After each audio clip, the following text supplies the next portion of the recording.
বৃহস্পতিবার রাতে টানা বর্ষণের জেরে দুধিয়ার বালাসোর নদীর উপর নির্মিত অস্থায়ী সেতু সম্পূর্ণভাবেই ভেসে যায়।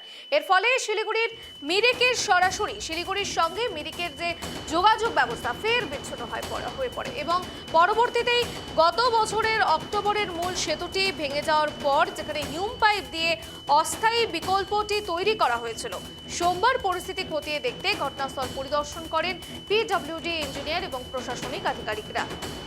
গত বছর বন্যার পরবর্তীতে যেই অস্থায়ী সেতুটি নির্মাণ করা হয়েছিল সেই হিউম পাইপ দিয়ে তৈরি অস্থায়ী সেতুটিও এবার বৃষ্টির কারণে, বর্ষার কারণে, জলস্ফীতির কারণে কিন্তু ভেঙে যায় এবং যার জন্য যোগাযোগ ব্যবস্থা বন্ধ রয়েছে। দ্রুত যোগাযোগ সচল করতে সেতুটি মেরামত করা হবে নাকি সেনাবাহিনীর সাহায্যে বেলি ব্রিজ দিয়ে তৈরি করা হবে নতুন একটি ব্যবস্থা, তা নিয়েও শিলিগুড়ি স্টেট গেস্ট হাউসে উচ্চ পর্যায়ের বৈঠক চলছে। কারিগরি রিপোর্ট এবং নদীর পরিস্থিতি পর্যালোচনা করেই প্রশাসন দ্রুত চূড়ান্ত সিদ্ধান্ত নেবে।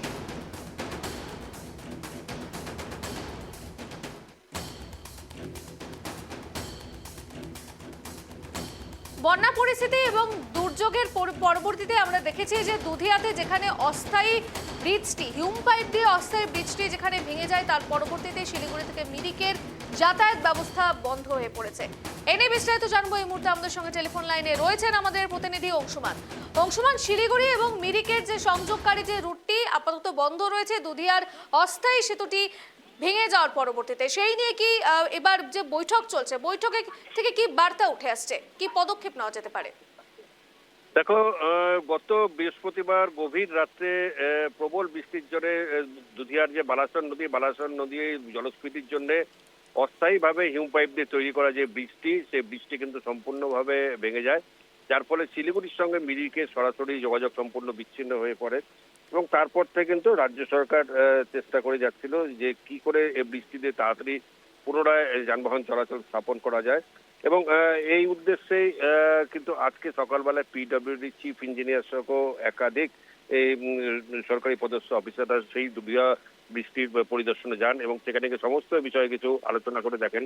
এবং আলোচনা করার পর তারা কিন্তু এই মুহূর্তে শিলিগুড়ি স্টেট গেস্ট হাউসে কিন্তু সেখানে আলোচনা চলছে এবং সমস্ত কিছু মানে মেরামত করতে কি কি দরকার বা নতুন ব্রিজ করার যেটা তৈরি হচ্ছে সেটা কত দ্রুততার সঙ্গে সম্পন্ন করা যায় সেই সমস্ত কিছু আলোচনা করে তারপরে কিন্তু আজকে সিদ্ধান্তটা জানা যাবে যে এখান থেকে কি নতুন করে ব্রিজটা করবে না ওই হিমপাইপের ব্রিজটাকেই মেরামত করে যানবাহন চলাচল করবে।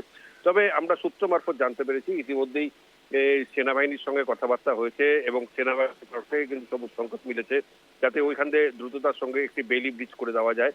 তবে সমস্ত কিছু কিন্তু আজকে বৈঠকের পরেই বোঝা যাবে যে এই সরকারের পক্ষ থেকে কিভাবে এটা করা হবে, যে নতুন ব্রিজটার কাজে কি বাড়ানো হবে নাকি এই এখান থেকে আপাতত একটি বেলি ব্রিজ করে যোগাযোগ স্থাপন করা হবে। ধন্যবাদ অংশুমান, তুমি নজর রাখো, আমরা পরবর্তীতে তোমার সঙ্গে যোগাযোগ করার চেষ্টা করব। যে খবরের দিকে আমরা নজর রাখছিলাম, শিলিগুড়ি মিরিক সংযোগকারী সেতু এবার বিপর্যয়ে, যার জন্য শিলিগুড়ি থেকে মিরিকে যাওয়ার যে যাতায়াত ব্যবস্থার যে প্রধান রুটটি সেটি আপাতত বিপর্যস্ত রয়েছে এবং সেই নিয়ে এবার বৈঠক চলছে। দুধিয়ার সেতু পুনর্নির্মাণে এবার তৎপর রয়েছে প্রশাসন। যে ঠিক কোন পদ্ধতি অবলম্বন করা হবে, সেখানে সেনাবাহিনীর তৎপরতায় বেলি ব্রিজ তৈরি করা হবে নাকি অন্য কোনো পদ্ধতি অবলম্বন করা হবে, সেই নিয়ে এবার বৈঠক চলছে।